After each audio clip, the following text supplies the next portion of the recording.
Versión de 50 minutos. El próximo viene, pero el próximo sí te toca, güey. ¿Por? Porque el próximo vamos a hablar los dos, ¿no? Ah, sí. Bueno, Bueno. los dos, sí. Ya sabemos que toca respirar antes. Mr. Gorbachev, Dios, güey. tear down this wall.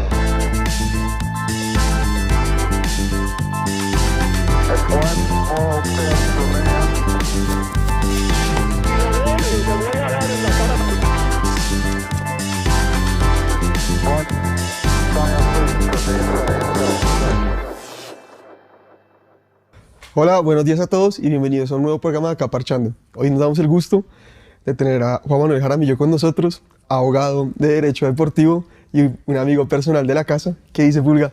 ¿Cómo ¿Qué está? más, Rafita? ¿Cómo está? Pues muy contento por la invitación, muy honrado de estar acá hablando. No, Pulga, la verdad, yo muy feliz de tenerlo acá. Y bueno, la verdad que este podcast surgió a partir de una conversación que tuvimos y es, digamos, a todas las personas de nuestra edad, a las que nos gusta el fútbol, crecimos con un Manchester United que dominaba, con el Manchester United que pues muchos nos vimos el documental de Class of 92, que era como donde se resaltaba el sentido de pertenencia que tenía el United. Y después de la vuelta de Ferguson, después de la ida de Ferguson, este club entró en decadencia y se nos ocurrió hablar de esto, de la planificación en el deporte y digamos del fútbol detrás del fútbol, de lo que hay detrás de armar planteles, armar equipos. Y por eso lo invitamos a usted, porque no hay persona que le guste más este tema en Colombia y alguien que quiere dedicar su vida a esto como usted. Entonces, ¿cuál es, digamos, para empezar por este caso, para después ir desarrollando más temas, cuál es su visión de lo que pasa en el Manchester United hoy en día? De cómo surgen estos problemas y por qué es el caos que vemos hoy. Pues yo creo que hay dos historias paralelas, lo que pasa en el Manchester United, digamos que a nivel general, desde la ida de Ferguson y lo que está pasando ahorita. Y lo que pasa ahorita es la consecuencia de una estructura que se viene desmoronando desde que se fue Ferguson. Entonces Ferguson duró una cantidad de tiempo y United se acostumbró a ser un equipo protagonista a través de toda la estadía de Ferguson, y una vez se va Ferguson, el plan del United es conseguir el próximo técnico que digamos que tome ese batón y continúe como con ese legado de un técnico por mucho tiempo, digamos que un proyecto a largo plazo, pero no funcionó y entonces se fue Moyes, reciclaron técnicos, pasó Mourinho, pasó Ten Hag, bueno, etcétera. Y el United empezó a estar en un estado en el que no estaba acostumbrado, en donde no había una infraestructura sólida desde una cabeza, como puede ser el técnico, sobre todo un técnico tan importante y tan legendario como lo era Ferguson. Y eso lo que, digamos, que trajo como consecuencia, trayéndolo ya al caso ahorita, es que el United es un equipo en este momento que no tiene una estructura dirigida a una estrategia deportiva. ¿A qué me refiero con eso? Que se acaban de traer, por ejemplo, un nuevo técnico, digamos que muy bien referenciado, muy exitoso en el Ajax, pero como pues, los que nos oyen y ven sabrán, no han sido muy exitosos, al menos al principio de esta temporada, precisamente por eso, porque se pierde un poco la estrategia deportiva. Y eso es un poco lo que vamos a hablar ahorita, de por qué el United, en este caso particular, como un ejemplo, digamos que a través de una serie de decisiones consecutivas, pues está, digamos que en un escenario donde nunca había estado, que es mirando hacia arriba a equipos mucho mejor armados y con mucha, digamos que mayor éxito en los últimos años. Digamos que uno le gusta el fútbol y el fútbol es dinámica de lo impensado, ¿sí me entiende? No entrar a racionalizar el fútbol como en un partido y pretender uno explicar exactamente todo lo que pasó es muy difícil, pero las cosas en el fútbol, como a mí pues he aprendido a analizarlas, el fútbol cada vez es un deporte más profesional, cada vez hay más plata, cada vez hay más negocio alrededor, y los equipos de fútbol, por más de que uno los quiera y tenga un sentimiento a partir de ellos, son empresas. Y uno necesita verlo como una empresa. Entonces, los activos usted sabrá más y quiero que desarrolle eso, pero los derechos deportivos son unos activos en un balance contable. Son algo que usted necesita entrar a mirar siempre, a analizar y ver cómo se están depreciando, cómo los está amortizando y cuáles están evaluando más. Y lo que pasa cuando no hay planes es, digamos, un fichaje como el de Casemiro, que es el que como este podcast se está grabando, no, pues justo cuando Casemiro pues se anunció el traspaso de él al United. Y es muy interesante, digamos, uno contrastar al Real Madrid con el United. El United en este momento no tiene un volante de marca de calidad, mientras el Madrid compró a Tchouaméni, no sé si se pronuncia así, que lo quería media Europa. Y ahí se ve como una diferencia en los planes y en cómo los equipos que no tienen una dirección clara terminan quemando millones y dando saltos al vacío que terminan siendo muy, muy perjudiciales, porque en el fútbol hoy en día las cosas necesitan un tiempo y necesitan una proyección, y cuando no se hacen así se vuelve muy difícil sostener, por más de que usted a veces tiene campeones como, no sé, Grecia en 2004 o pues Leicester en 2015-2016, que no se explican mucho y que no quiero quitarle el mérito al Leicester porque fue un equipo que nos enamoró a todos, pero que a veces al azar pasan cosas, como en la vida, que usted a veces pone un chepazo, pero que las cosas necesitan un tiempo, un plazo, un desarrollo, y eso es justamente que usted quería, pues lo que quiero que usted nos explique acá, y es cómo se debe programar un equipo de fútbol en su visión y en cómo se debe estructurar a largo plazo. También, digamos que hay dos, es que lo chévere del fútbol y el deporte en general es que como bien lo dices, son empresas, pero las empresas usualmente, entonces, si el equipo de recursos humanos y la parte administrativa y financiera están bien saludables, pues la empresa va a funcionar. El deporte, lo chévere que tiene es que eso es una parte, pero la otra parte es la parte deportiva. Y aunque son dependientes una de la otra, son separadas. Entonces, lo que pasa, por ejemplo, en el Manchester United ahorita es, y el ejemplo aterrizándolo a la parte deportiva específicamente, es Manchester United intentó fichar y sigue intentando fichar a Frenkie de Jong, jugador del Barcelona. Y no han podido, y no pudieron, o pues por ahora no han podido. Y dijeron, bueno, entonces no vamos a fichar a Frenkie de Jong, vamos a fichar a Casemiro, que son dos jugadores en edades distintas, en momentos de su carrera diferentes, y sobre todo jugadores diferentes. Entonces uno, si lo ve desde afuera, dice, bueno, pero el plan B del Manchester United era fichar a un jugador totalmente diferente al que tenían pensado. Y eso es, digamos, lo que da indicios de un equipo que está perdido frente a lo que quiere ser. Y eso empieza desde lo más arriba de la parte administrativa. El caso del United, los máximos dueños del United son unos estadounidenses que tienen una serie de inversiones en equipos en Estados Unidos, pero lo que ha pasado ahorita es que precisamente eso, contrataron un nuevo técnico que tiene una idea de juego particular y quieren asentar la idea, digamos, que con lo que quiere el técnico, pero han perdido un poco el norte frente a qué quiere ser. Precisamente yo ayer hablaba con unos amigos y les preguntaba, bueno, ¿ustedes qué creen que el Manchester United quiere lograr internamente, como que se dicen en el mismo club, quieren lograr esta temporada? ¿Cuál es el objetivo del United?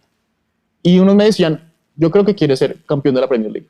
Y otro me decía, yo creo que quiere clasificar a la Europa League, que ese es el objetivo de ellos. Uno no sabe, pero como que uno ve el estado macro del club y uno dice, ¿cuál es el fin? ¿Cuál es la estrategia? ¿Cuáles son los métodos para llegar a un objetivo particular? Y creo que eso es lo que pasa, lo que falta mucho en el fútbol, y se exacerba cuando no hay tanta plata y cuando los errores son más costosos, que es lo que pasa en el fútbol colombiano. Porque entonces el Manchester City, que yo creo que tiene una idea administrativa clara, la puede embarrar, se gasta 100 millones, pero pues tiene otros 100 millones para invertir el próximo año. Sí, obvio, igual el Madrid. O sea, exactamente. No va a querer venir al Madrid. ¿No? Exactamente. Entonces, hay equipos que la embarran. ¿Por qué otros equipos la van a embarrar? El punto, o digamos que el objetivo, es que los errores que se cometan en el marco de un plan, de un ecosistema. Porque cuando los errores se cometen de esa manera, es más fácil que no sean tan impactantes. Por ejemplo, ¿qué pasó? Y el ejemplo es perfecto. Manchester City se compró a Jack Grealish 100 millones de libras. El Manchester United se compró a Harry Maguire por 80 millones de libras. Precios similares. Los dos jugadores, en mi opinión, han sido fracasos relativos en sus nuevos equipos. Pero el ecosistema del Manchester City permite que un fracaso de ese estilo no afecte o no sea tan profundamente impactante para el equipo como lo fue Maguire en el United, aun si cuesta lo mismo. Eso es lo que yo creo que permite tener una estrategia, digamos que coherente en el fútbol, que los errores no afectan tanto la estrategia macro de los equipos. Que digamos que a veces la gente cree que dirigir un club y fichar es un poquito como una career mode de FIFA. Exactamente. Es un modo carrera, y no es. Y el gran problema de pensarlo así es que, digamos, como a mí me parece, es que usted póngale el caso Maguire, que es, pobre man, es un meme hoy en día en el mundo del fútbol. Pero lo que termina pasando es que usted quiere que Maguire salga con la pelota dominada como lo hace Piqué, y Maguire es un tipo que está acostumbrado a defender clásico, con un equipo tirado atrás, y lo que termina pasando es que el man intenta hacer algo que no puede hacer porque la gente quiere. Ante la imposibilidad del man no hacerlo, comienza el murmullo. El murmullo después se transforma en puteada, y de la puteada empieza a derivar la goleada, empieza a derivar todo lo peor que le pasa a este club, y es por lo que el United termina humillado. Entonces, digamos, para contrastárselo, ¿cuál sería como el gran contraste? Como si el United está mal, ¿por qué no está haciendo esto? ¿Qué club lo hizo para usted? Hay muchos, y lo que decía al principio es muy importante, los equipos cada vez son más profesionales, entonces cada equipo tiene 40 personas detrás que piensan todo esto constantemente, que es su trabajo pensar, bueno, ¿cómo hacemos para que el equippo, para que la estrategia financiera se colega con la estrategia deportiva, se colega con la estrategia administrativa? O sea, los equipos piensan en eso. Por ejemplo, y el ejemplo en términos deportivos, el mejor ejemplo reciente, en mi opinión, es el Real Madrid. Porque el Real Madrid tuvo una generación dorada reciente, Cristiano Ronaldo, digamos que a la cabeza, pero entendió cuándo tenía que renovar. Y entendió en qué momento decir, tenemos que evolucionar, porque como estamos nos vamos a quedar estancados. Y usted se da cuenta, Fiorentino, la gente detrás del Madrid, son muy inteligentes y tienen una destreza muy clara en saber qué jugadores es momento de decir, listo, hasta acá, y qué jugadores no. Entonces, Modric, por ejemplo, tiene 37 años y sigue siendo figura indiscutida del Madrid, pero el Madrid salió de Varane a los 30 y pico años, y ahorita no es titular en el Manchester United. Salió de Sergio Ramos también, y tampoco se ha podido consolidar en el PSG, y salió de Cristiano. Y ahí es donde uno ve, bueno, entienden un poco que los tiempos de su equipo son tales que dicen, bueno, tenemos que entrar en un proceso de renovación, vamos a mantener los jugadores que son claves para el proyecto, Marcelo, aunque ya no jugaba por temas de liderazgo, Modric, Kroos, pero tenemos que renovar. Entonces trajeron a Camavinga, trajeron a Tchouaméni, lo hablábamos hace poco, por ejemplo, Federico Valverde, que eso lo trajeron hace 4 años, los llevaron de a poco y ahora va a ser pieza fundamental del equipo. Entonces, ese es un equipo que en términos netamente deportivos, de la forma en la que manejan la plantilla, han entendido, bueno, acá tiene que haber una renovación paulatina, tenemos que salir de esos jugadores, tenemos que traer otros, pero lo vamos a hacer de tal manera que podemos seguir siendo protagonistas, pero renovando el equipo. Eso creo que es un ejemplo de la parte deportiva de cómo se maneja de una buena manera. Y digamos, a nivel como más local, ¿qué clubes? Porque digamos ahí el negocio cambia, ¿no? Pues el United es un club que cotiza en bolsa, creo que es el único club del mundo, pero no estoy seguro, puede ser fake news. Y el Madrid es una empresa multimillonaria, pues creo que, o sea, estamos justamente hablando creo que el club con más hinchas en el mundo es el Madrid, segundo el United y el tercero Flamengo, creo que así es la cosa. A partir de ahora ya en términos como más terrenales, ¿qué clubes usted ve que dice, bueno, puede ganar, puede perder, pero las cosas no se hacen como tan a la deriva? ¿Como qué casos a usted le parece que...? En Colombia netamente es más difícil por varias razones.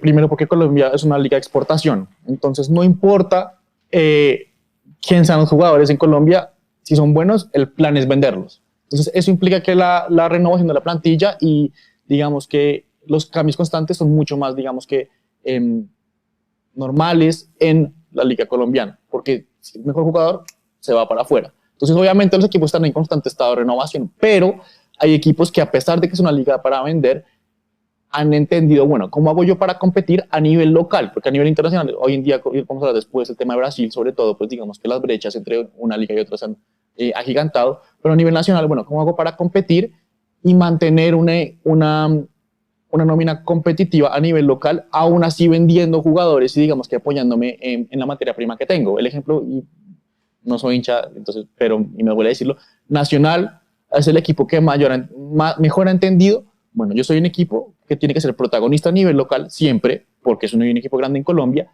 pero me tengo que apoyar en la cantera para no solo apoyar el primer equipo, pero también exportar. Ya han exportado, creo que con la venta de Cabal ahorita, 4 o 5 centrales que están jugando en equipos en Europa, de a una en los últimos 6 años. Y eso no es casualidad, porque sacan No cierto perfil de central, que también eso es algo que, o sea, no solo es, cuando tuvimos aquí a Juan José Correa, aquí voy a hablar bien de mí y voy a apelar a la prepotencia, pero yo le decía que Ten Hag iba a fichar a Lisandro Martínez. Lisandro Martínez ahorita se le complica en la Premier, la adaptación y eso, pero es que hoy en día el central tiene que, si usted va a ejecutar cierta manera de jugar, tiene que salir del fondo. Y digamos un tipo como Davinson Sánchez, que hoy en día no pasa pues tan buen momento, pero en un momento fue fue capitán del Ajax, es un perfil de central que hoy en día la gente busca y que es comercial, ¿sí me entiendes? Sí, totalmente. Y es precisamente eso, es el balance entre, bueno, ¿cómo hago para exportar? Que siempre tiene, creo yo, siempre tiene que ser el norte de los equipos colombianos. ¿Cómo hago para vender jugadores y mantenerme así, digamos, fiscal y financieramente sano, pero simultáneamente competir? Eso no pasa en los equipos top de Europa. O sea, al Real Madrid no le importa sacar jugadores de la cantera, no. El Real Madrid tiene que ganar la Champions todos los años. En el orden de prioridades, sacar jugadores está mucho más abajo que lo puede estar para... Sí, porque los derechos televisivos del Madrid comparados a los derechos televisivos de Millonarios o Santa Fe o Nacional, pues son... Totalmente. No, es otro mundo. Precisamente eso. Entonces, es entender el contexto en el que está cada equipo para ver, de acuerdo a ese contexto, cómo me comporto como institución. Entonces, en Colombia y en Latinoamérica, aunque Brasil, lo que digo, es un caso un poquito más europeizado, si se quiere decir, en Latinoamérica, el norte tiene que ser exportar. Entonces, ¿cómo hago para exportar siendo un buen equipo? ¿Por qué Brasil es un caso tan atípico hoy en día? O sea, porque hoy en día el fútbol brasilero tiene, o sea, domina el fútbol sudamericano y que hace, o sea, a pesar de, digamos, que la economía de Brasil es mucho más grande, ¿qué cambio hubo en el fútbol brasilero que hace que hoy en día se permitan fichar a Arturo Vidal, que tengan jugadores de talla a nivel internacional y en Colombia no pasa eso? Yo creo que hay dos grandes razones. La primera es que siempre ha existido una idea que tiene unas raíces en la verdad, y es que los jugadores de Latinoamérica que no juegan en Argentina o en Brasil, para irse a Europa, tienen que pasar por Argentina o por Brasil. Entonces Brasil siempre fue el puente para pasar de Colombia a Europa. Inclusive Carlitos Tevez era top en Boca y se fue a Corinthians. Exactamente. Y ganó su primera plata grande en Corinthians. Y jugadores, digamos que a nivel Colombia, Jerry Mina, por ejemplo, antes de pasar a Barcelona, pasó por Palmeiras. Entonces, siempre Brasil se ha posicionado como el puente para los jugadores de Latinoamérica para pasar a Europa. Entonces, se alimenta de todas las riquezas, o de la mayoría de las riquezas de Latinoamérica para su liga, los forma y después los manda. Entonces, eso de ahí, digamos que ya lo pone en un escalafón más arriba que a las demás ligas en Latinoamérica, porque es la liga que recibe los jugadores, la mayoría. Y además había una inversión, digamos que financiera, pues muy importante en los años recientes, que digamos que ha rendido frutos. Ustedes pueden ver los cuadros de las cuartos y semifinales de la Sudamericana Junior respectivamente, y creo que el 80% de los brasileños. Entonces había una inversión financiera que contribuye. También es cierto que la materia prima en Brasil sacan jugadores debajo de las piedras. Y también la gente va al estadio, ¿no? Es la cultura más, digamos que Argentina y Brasil en niveles de pasión futbolera pues están a otro nivel también que el resto de los países en Latinoamérica. En Colombia tenemos un gran problema, que la gente no va al estadio, ¿no? No, la gente no va al estadio. Hasta los cuadrangulares, la gente no... La gente no va al estadio por muchas razones. En términos deportivos, el producto, como lo llaman en Argentina, El producto. o sea, lo que uno ve, digamos que, o sea, uno puede, si uno compara el fútbol colombiano con la Premier, se va a deprimir siempre. Sí, pero, por ejemplo, uno ahorita viendo fútbol brasilero, lo que juega Fluminense, por ejemplo, o lo que juega Defensa y Justicia, que pueden ganar o perder, pero lo que hablamos la vez pasada, se nota un estilo de juego y una idea de juego que acá en Colombia no existe. Es muy difícil en Colombia, porque los procesos se cortan a la mitad, la mayoría, construir una identidad de juego. Por ejemplo, Millonarios creo que ha sido muy exitoso en darle un tiempo a Gamero y decir, bueno, vamos a construir una idea de juego, vamos a definir cómo vamos a jugar como institución.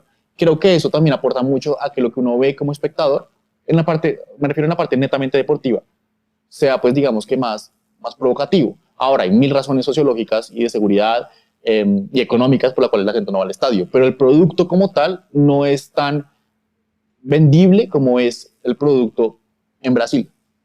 Sí, claro. Y esto, digamos, esta es una opinión pues que yo tengo y que creo que usted comparte, pero me gustaría que usted pues la desarrollara más, y creo que es la única manera, ¿o no?, de competirle a los equipos brasileños en Latinoamérica y de poder, y que los equipos colombianos un día aspiren a cosas grandes, es construir ideas de juego, digamos. Hablábamos cuando estábamos preparando el podcast que cuando Gallardo estaba en Nacional de Uruguay, él sale campeón y lo va y lo busca Estudiantes. Y él dice que no, porque Estudiantes es un club muy identificado con una forma de jugar, una forma que es defensiva, que cambió el fútbol con su beldía, pero que es a partir de qué hace el rival, yo cómo lo contrarresto y cómo le hago daño. Y digamos, Gallardo dice, yo no puedo estar ahí porque no voy a encajar. Y después Gaby Milito, que es alguien que jugó en Barcelona, que tiene estas ideas, llegó a Estudiantes y fue tétrico, pues lo dejó al borde del descenso. Y hoy en día Estudiantes lo dirige Zielinski, que pues Zielinski es un tipo muy, muy particular, pero que lo hace bien. Pero creo que la única manera de uno competir, de tener una línea base, ¿o cómo lo ve usted? Yo creo que, otra vez, en la parte deportiva, totalmente de acuerdo. O sea, deportivamente, para que un equipo, dígase colombiano, ecuatoriano, paraguayo, etcétera, compita, es que tenga una idea clara de lo que quiere jugar. El ejemplo perfecto, y en la parte solamente deportiva, Independiente del Valle. Independiente del Valle es un equipo, el equivalente a La Equidad en Colombia, que apunta de una idea de juego estructurada y de una idea administrativa buenísima, han logrado, digamos, que ser protagonistas cuando no tendrían por qué serlo. Porque administrativamente es buenísima. Porque lo que ha hecho Independiente del Valle en la parte ya extradeportiva es construir es decir, vea, somos un equipo chiquito en Ecuador. Sí, o sea... No nos vamos a traer a jugador, no podemos competir financieramente con Barcelona, no podemos competir, o sea, con Barcelona, Ecuador me refiero. Sí. ¿Cómo hacemos, Emelec, cómo hacemos para competir? Y hicieron una apuesta muy seria por las divisiones inferiores. Y sacaron una camada de jugadores, Moisés Caicedo, por ejemplo. Que está en Brighton. Y que lo estaba sonando para el United y para el Liverpool, jugadorazo. Era más viejo, pero por ejemplo, cuando llegaron a la final de la Libertadores, que pierden eventualmente con Nacional, sí. De ahí salió Arturo Mina, que jugó en River Plate, por ejemplo. Sí, Han salido 3 o 4 a Bélgica, que se ha vuelto un puerto para los jugadores ecuatorianos allá. Entonces pasan dos cosas. Por un lado dicen, bueno, vamos a crear una estructura enfocada en la cantera, nuestra inversión no va a ser en traer jugadores, sino en desarrollar la cantera, y además han logrado vender a Europa. Entonces se saltaron el paso de Brasil, y por 1000 razones eso alimenta la estructura del equipo, porque Brasil, para bien o para mal, sigue siendo un latinoamericano, y los pagos, lo digo por experiencia propia, los pagos a veces no entran, a veces se demoran. Sí. El nivel de la Liga de Brasil, por muy buena que sea, la intensidad, la forma en la que se entrena, el profesionalismo es diferente a cómo es si uno va a jugar, así sea Bélgica. Sí, obvio. Entonces los jugadores llegan de 24 años, salidos de los 19 de Independiente del Valle, salen a los 24 años de Brujas de Bélgica, armados. Y eso se ha visto también, por ejemplo, en la selección. Sí, creo que Alfaro se va a dirigir a Ecuador porque vio que había unos tipos como físicamente fuertes y que había talento, como que, pero es que había talento. El punto es ese, eso no pasa porque sí, eso no pasa porque es que nació una camada y qué suerte. No, esto es consecuencia de un proyecto, digamos que liderado por Independiente del Valle, en mi opinión, en Ecuador, pero los demás equipos también se han pegado a ese tren. Es consecuencia de un proyecto, digamos que deliberado, de enfocarse en la cantera, de intentar trabajar otras técnicas de entrenamiento, tanto así que el grupo City, los dueños de Manchester City, compraron un equipo en Ecuador, porque dicen, aquí, digamos que la forma en que se está pensando el fútbol es tendiente a un éxito a más largo plazo. Hay, digamos que, más potencial de que sea exitoso por lo que estamos creando. Ahora, lo que decíamos al principio, puede que fracase, puede que el que salió a los 19 años de Independiente del Valle y se fue a jugar a Standard de Lieja no termina siendo bueno, pero la idea detrás y el contexto detrás, pues digamos que alimenta la posibilidad de que sean exitosos. Lo que pasa es que yo creo que en Colombia somos muy de pensar a corto plazo en todo, ¿sí me entiende? O sea, en Colombia nos encanta, pues tenemos un campeonato que está hecho para mentalidad a corto plazo, y por eso Teófilo Gutiérrez hasta hace unos pocos años lo dominaba, porque totalmente. O sea, como yo siempre digo, que el torneo colombiano es el equivalente a cuando uno en el colegio le estaba yendo pésimo y el último mes veía ya la soga al cuello y decía, bueno, hay que estudiar ahora, y usted se mete, ¿sí me entiende? Y entonces usted gana 5 partidos al final, tiene chance de meterse porque suma 12 puntos, le tocaba sumar 27, o ¿Cuál? 28 y entonces no hay como ese cimiento. Por ejemplo, en eso hay una tabla que vi hace poco que dice cuánto fue el tiempo en el que llevaba dirigiendo el técnico del equipo que quedó campeón en Colombia. Y lo ponen como para los últimos como 10 campeonatos. 2 meses, 3 meses, 25 días. Creo que Dudamel entró, jugó 5 partidos y quedó campeón. O comesaño, no me acuerdo. ¿Sí me explico? Sí, O sea, obvio. es fácil, por la forma en que funciona el campeonato y por el nivel del campeonato, es fácil ser exitoso y ganar sin un proceso. Pero a largo plazo, ese es punto, a largo plazo eso es muy dañino, porque entonces lo hablamos, por ejemplo, hace poco. Yo soy un jugador de las inferiores que tengo 17 años y me sube un técnico a jugar, esto ya es una parte más futbolística, a jugar de volante central en un 4-4-2. Tengo unas responsabilidades. Después llega otro técnico y tengo 18 años y no me pone a jugar. Después llega otro y me pone a jugar de pivote en un 4-3-3. No tengo un proceso de crecimiento estable, no tengo no crezco con la misma idea, no me formo como jugador constantemente, porque es interrumpido. Y ahí es donde digamos que se pierde una cantidad de materia prima en Colombia. Sí, claro, y además, no sé, y cuando, digamos, a un jugador joven lo frustra mucho ya pasar por su tercer técnico y Claro. aún así no consolidarse. como Exacto, que es muy difícil. Sí, de acuerdo. Y digamos, no sé cómo usted lo vea, pero creo que en, en Colombia lo hacemos mucho y lo hacen clubes en Europa que están como intentando volver a meterse en cosas importantes, pero creo que en todos los deportes la clave para usted fundir financieramente a un club es fichar jugadores viejos y con contratos altos. Sí, lo que pasa es que hay, lo que hablamos al principio, hay, y yo soy culpable de esto, digamos, un fetichismo de por Fútbol Manager y por FIFA de decir, solo contrato jugadores de 25 años para abajo, el resto no me sirve porque están viejos. Depende del contexto. Ok, Porque entonces, por ejemplo, hay casos en los que, pucha, tenemos un equipo joven, necesitamos que venga el volante central que se las ha visto todas, que puede acompañar al de al lado, que creemos que es nuestro futuro 5 que tiene 19 años. Depende del contexto. Lo que pasa, y volviendo al caso de Manchester United, es que Manchester United, pues habrá hinchas que digan lo contrario, pero yo creo que usted y yo estamos de acuerdo en que no basta para competir la Premier League este año, por ejemplo.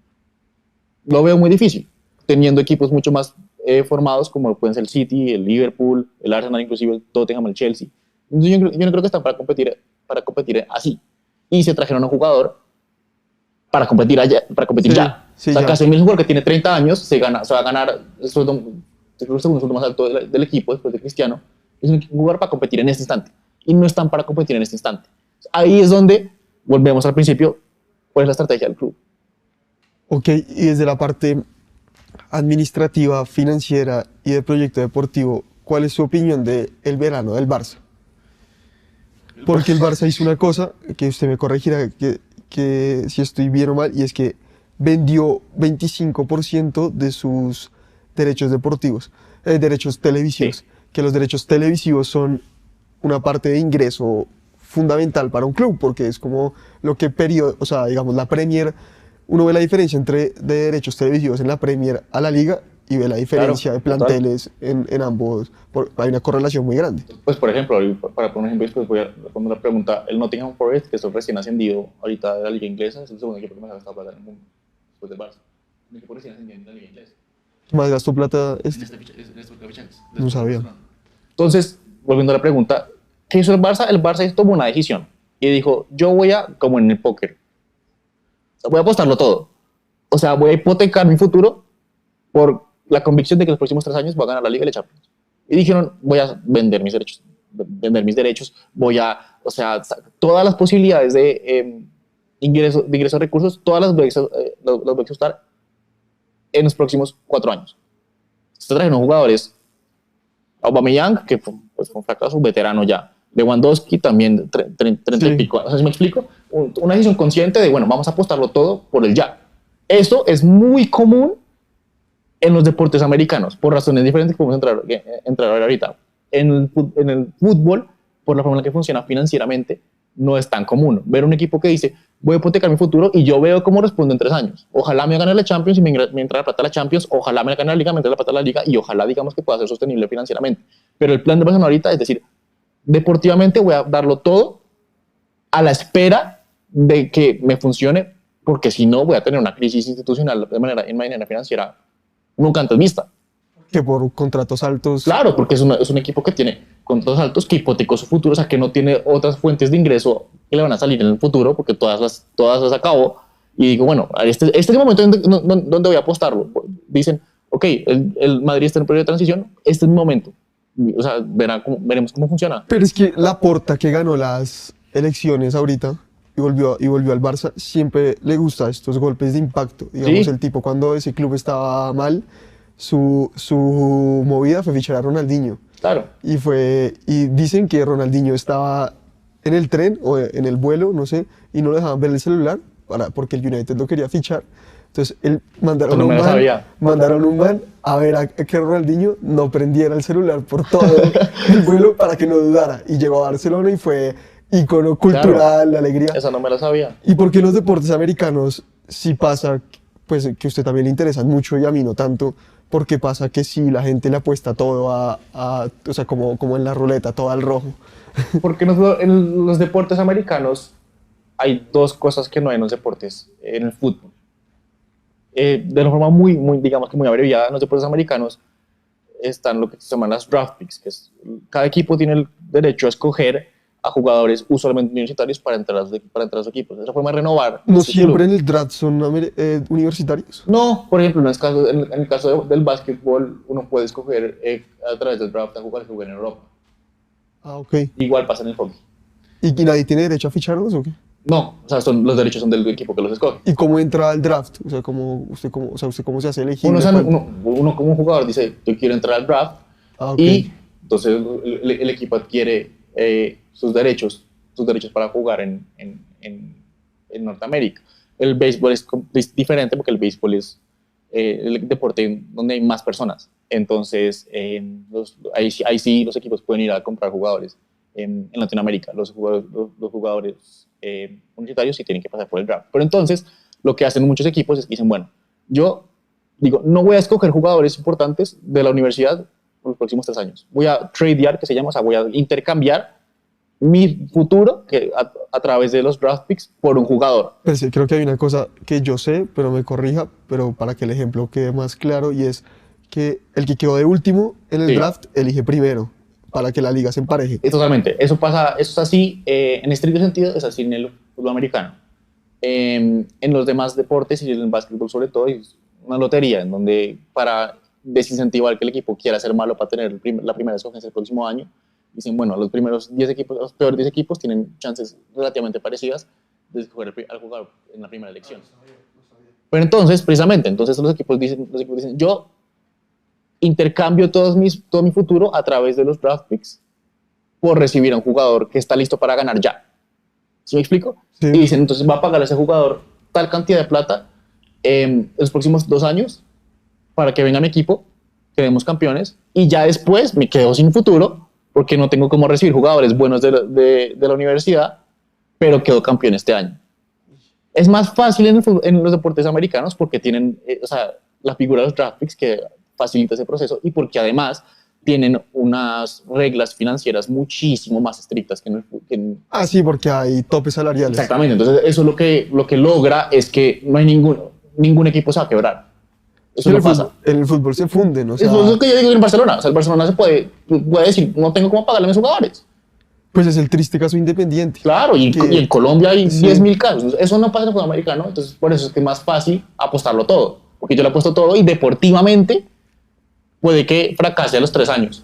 Pero financieramente, en cuanto a la institución, no me voy a destruir por hacer esto. En cambio, en el fútbol, sí. O sea, en el fútbol la parte deportiva puede ser la causal de que la institución o la empresa fracase. Sí, es como un juego, o sea, como, sí, bueno. Y Pulga, si usted le dieran un club para dirigir, póngale X, y tiene recursos, pues, moderados, ¿quién es su técnico para dirigir? O sea, ¿cuál es su visión de club? O sea, ¿quién es su técnico para dirigir este club y por qué? ¿Quién sería? Depende ¿O quién le gusta? del país. Exactamente, ok. Bueno, y digamos para la Premier, que es la Premier gusta, o sea, yo no soy hincha de ningún equipo de la Premier, pero se volvió lo que todos vemos porque Sí. el producto es muy bueno, entonces es lo que opinar, se volvió lenguaje universal, pues como en la Premier. Si usted tiene que competir en la Premier, lo nombran director deportivo, ¿a quién se trae para hacer un proyecto? ¿Quién es el técnico que a usted en este momento le gusta para hacer un proyecto? Le voy a responder la pregunta, pero no con un nombre, sino que para que vean un poco lo que a mí me apasiona. Esa decisión que uno tiene que pensar, bueno, ¿cuántos años tiene el técnico? ¿Está acá para los próximos 10 años? ¿O se va a retirar en los próximos 5 años? Bueno, ¿qué posibilidad hay? Ancelotti no puede ser. ¿Qué posibilidad hay de que el técnico quiera irse a otro equipo? O que lo llamen a una selección y se vaya. Ok, bueno. ¿Qué tanto se alinea ese técnico con la idea de juego que tengo, la filosofía de juego que tiene mi institución? En el caso de Gallardo Independiente. Bueno, ok. ¿Quién es el equipo directivo, el equipo técnico del técnico? ¿Quiénes son sus asistentes, su preparador físico? ¿Cómo se alinean con mi equipo? ¿Qué tal es el técnico como persona? ¿Puedo trabajar con él? ¿No puedo trabajar con él? Y Digamos, Heinze es genio, pero dura un año porque se pelea ¿sí me con todo el explico? mundo. Entonces hay 45 variables que uno tiene que pensar una por una para llegar a una lista de 8 y de ahí decir, este cumple la mayoría de los requisitos. Pero entonces no es tan fácil como decir, es que me gusta este man como juega, entonces lo quiero para mi equipo. Porque el escoger un técnico tiene que ser la consecuencia de pensar todo eso, de pensar qué tan posible es que se quede, qué tan posible es que se vaya, cómo juega, cuál es su filosofía de las inferiores, si se alinea con la del equipo, cuál es su filosofía frente a las transferencias, si se alinea con la del equipo. 10.000 factores que todos considerados arrojan una decisión. Eso es lo que a mí me gusta. Sí, o sea, digamos, el caso, hablábamos de, digamos que la conclusión del podcast va a ser muy, muy interesante, pero iba a tener una comparación de esas por las que uno se vuelve meme en redes sociales, pero es que digamos, usted coge un club como Defensa y Justicia y lo compara con el Manchester United.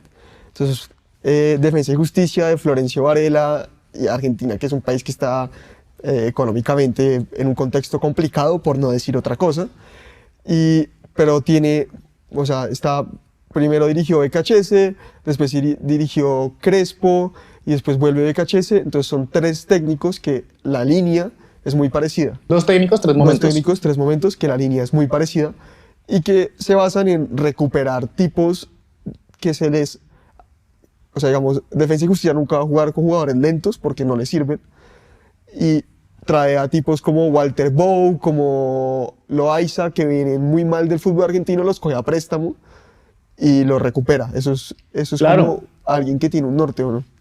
Sí, no, porque lo que pasó ahorita es que vendieron a todos.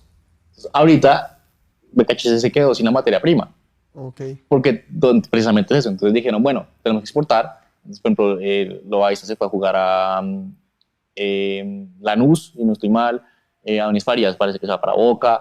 Se han ido como 5 o 6. Y entonces se quedaron sin... O sea, está Sí. bien exportar y está bien tener una idea, pero tiene que tener los jugadores. Entonces es bueno, ¿en qué momento vendo? ¿Cuántos vendo? ¿Cómo hago para ser competitivo mientras vendo? No es tan fácil como decir, bueno, tengo esta camada, listo, se van todos y listo, porque entonces, ¿cómo hago para ser competitivo? ¿Cómo hago para mantener la idea de juego? Moviendo jugadores. Eso es, digamos, que las decisiones que se tienen que pensar todo el tiempo, de cómo hacer. En el documental de The Last Dance, que se lo recomiendo a todo el mundo por todo lo que tiene, es demasiado. Buenísimo. Es una obra de arte. Estaba Jerry Krause, Sí. y Jerry Krause es como el villano del documental, diría yo, ¿no? ¿O no? Pues como o sea, entre todas estas estrellas icónicas aparece este gordito que más o menos todo el mundo lo odia porque es el que al final termina desmembrando, pues dividiendo el equipo. Pero no todo el mundo tiene todos los defectos ni todas las virtudes. Y en sus primeros años, Krause hizo su trabajo. O sea, Sí. trae a Michael Jordan, trae Sí, a arma el Scottie equipo. Pippen, Rodman arma el equipo. arma el equipo y es como la historia. Después, bueno, lo saca y eso, pero eso es un proceso que, obviamente, pues como ya para ir concluyendo, pero que la gente cree que el mercado de fichajes es el primero que se le ocurra, pero cuando se hace así, la cosa nunca acaba bien. Nunca va a servir. A largo plazo nunca acaba bien. Que es que lo que les mencionaba, por ejemplo, cuando uno va a traer un jugador, uno tiene que decir, bueno, ¿cuántos años tiene? ¿Se alinea con el tiempo del resto de mi equipo? Si me traigo un man de 32 años, mi equipo son todos de 24, pues cuando los jugadores de mi equipo, si quiero que se mantengan en mi equipo, van a estar en su tope futbolístico, esto va a estar para el retiro. ¿Cómo hago para que, o lo necesito para que sea profesor de estos? ¿Cuál es el rol que va a cumplir? ¿Por qué ese rol? ¿Se lleva bien con mi equipo? ¿Habla el mismo idioma que algunos de los jugadores? ¿Tiene poder de reventa? ¿Necesito que tenga poder de reventa? Todas esas decisiones son las que la parte química en cuanto a se lleva bien con el equipo, aporta, es una buena persona, todo eso son las decisiones que uno tiene que pensar antes de tomar una decisión. Y lo que vemos ahorita mucho, y esa es digamos que la gran conclusión, es que los equipos, o muchos equipos, toman decisiones porque sí, toman decisiones porque dicen, necesito un jugador, ok, bueno, este jugador, no conseguí entonces me voy a traer otro en otra posición. O faltando 2 semanas para que se acabe el mercado de fichajes, me di cuenta que necesito un lateral derecho.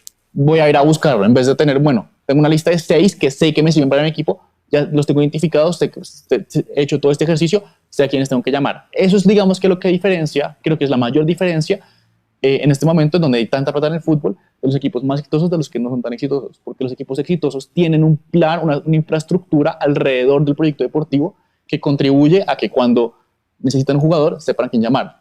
Cambiar de técnico, sepan a quién llamar. Necesitan se lesionó tienen las inferiores 3 que saben que pueden jugar.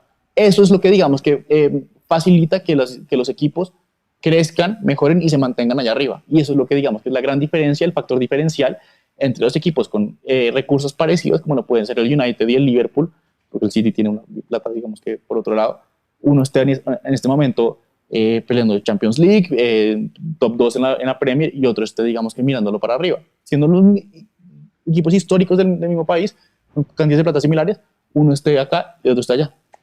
Listo, de acuerdo, Pulga, que creo que quedó clarísimo y es un tema que, no sé, cuando uno empieza a ver deporte y empieza a ver todo lo que hay, no solo, y no, pues deja de creer que simplemente es como que las cosas pasan porque sí, es muy interesante todo el mundo del deporte en general, como las decisiones que se toman y todo lo que va alrededor. Y Pulga, y para cerrar, ¿cuál es la predicción, pues su predicción de lo que va a pasar en los próximos 3 años en el fútbol para usted? ¿Cuál es el club con un proyecto deportivo en Europa más serio y que puede llegar a dar sorpresas en Champions y en su liga local?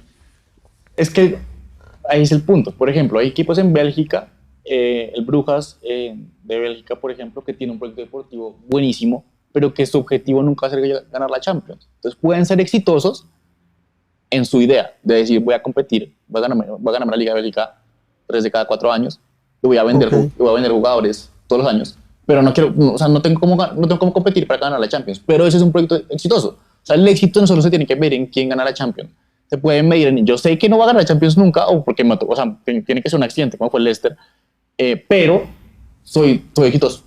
O equipos que dicen, mi éxito se manifiesta en ganar la Champions. Ahí digamos que ese es mi punto, que el error es que un equipo crea que su norte es uno que no es. Entonces, o sea, si el Brujas de Bélgica dice, yo quiero ganar la Champions, probablemente tomar una serie de decisiones poco acertadas, porque no tienen la infraestructura para lograrlo, no tienen la plata, no tienen mil razones, pero pueden ser exitosos a nivel nacional y ser exitosos como institución con otro fin, con otro norte. Entonces, a nivel, digamos que en ese contexto, creo que hay varios ejemplos. Creo que, y no es accidental, creo que lo que está haciendo, por ejemplo, a nivel deportivo, el Arsenal, me parece que ha sido muy interesante porque han sostenido a un técnico que no fue exitoso durante 3 años ya, 8 y quinto en la tabla. Pero fue subiendo. Sí, y un técnico, pero con una idea de juego clarísima. Con una idea de juego, digamos que dicen, este señor quiere jugar así. ¿Cómo hacemos para rodearlo de jugadores que se ajusten a esa idea? Y ahorita estamos viendo un equipo súper engranado. ¿Pelea la Premier este año? No sé, no me atrevo. No. Creo que le falta un año. Okay. Porque hay unos jugadores que todavía no han llegado todavía a ese punto, pero creo que Gabriel, el central, creo que Saka, Martinelli están ahí, ya casi. Y ojalá se mantenga esa estructura. Creo que el Real Madrid, no soy hincha, pero creo que hace las cosas muy bien, como lo he mencionado. Y me gusta mucho la política de fichajes del Atalanta de Italia. Bueno, Pulga, por lo que es mi amigo, lo voy a dejar ir sin mojarse, pero bueno, muchísimas gracias por venir. No, claro que sí. Oiga, se le nota mucho la pasión que tiene por el tema y me gusta hablar siempre con gente así, como hemos tenido la suerte de hablar con mucha gente tan apasionada como usted. Y Pulguita, muchísimas gracias, de No, verdad. Rafita, hermano, un gusto. Mr. Gorbachev, tear down this wall.